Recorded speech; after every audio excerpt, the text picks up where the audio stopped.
As repair networks grow, finding the right shop during active operations becomes harder and slower.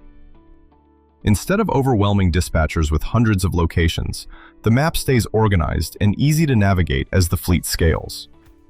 Nearby repair options can be isolated quickly, without manually searching through multiple cities or locations.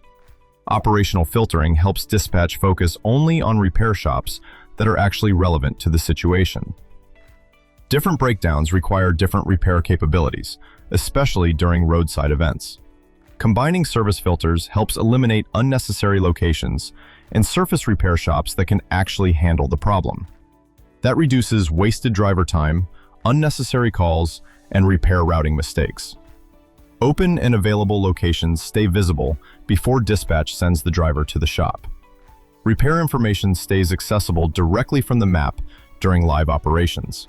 The result is faster repair coordination and less operational downtime across the fleet.